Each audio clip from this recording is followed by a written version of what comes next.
Hey everyone, welcome back to the channel.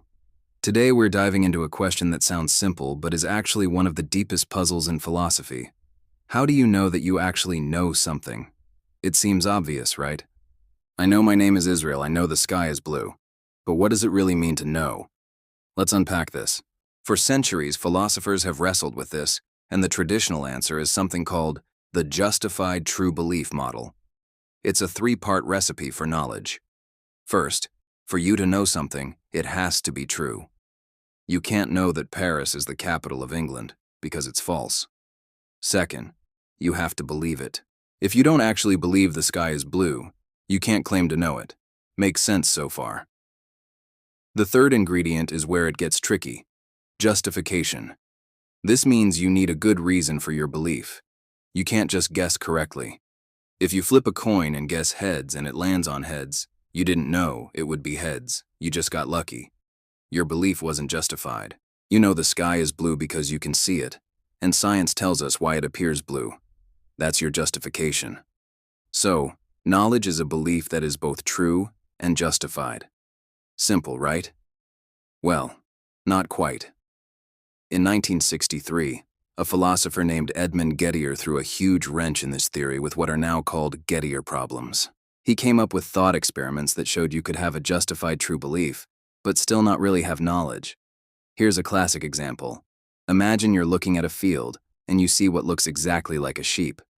So you form the belief, there is a sheep in the field. Now let's say what you're actually looking at is a big, fluffy dog that just happens to look like a sheep from a distance. So your belief is false. But, surprise, hidden behind a hill completely out of your sight, there is a real sheep. So, let's review. Is your belief, there is a sheep in the field, true? Yes, because there really is a sheep there. Is it justified? Yes, because you had a very good reason to believe it. You saw what looked exactly like one. So you have a justified true belief. But did you know there was a sheep in the field? Most people would say no.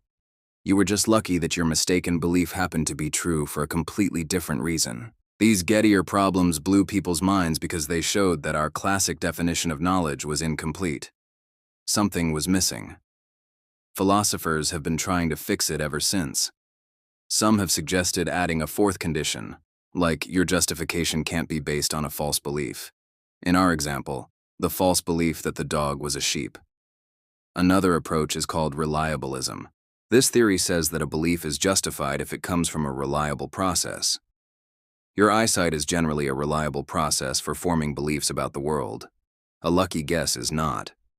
So, for the sheepdog case, a reliabilist might argue your belief-forming process was faulty at that moment because you were too far away to see clearly.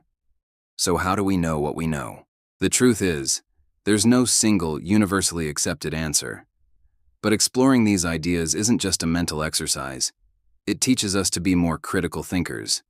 It pushes us to question our assumptions and to ask why we believe what we believe. Are our reasons solid? Are our sources reliable? In a world overflowing with information, being able to tell the difference between just believing something and truly knowing it is more important than ever.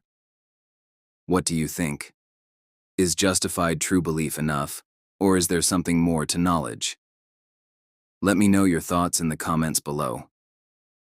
Thanks so much for watching, and if you enjoyed this little trip into epistemology, don't forget to like and subscribe for more. See you next time.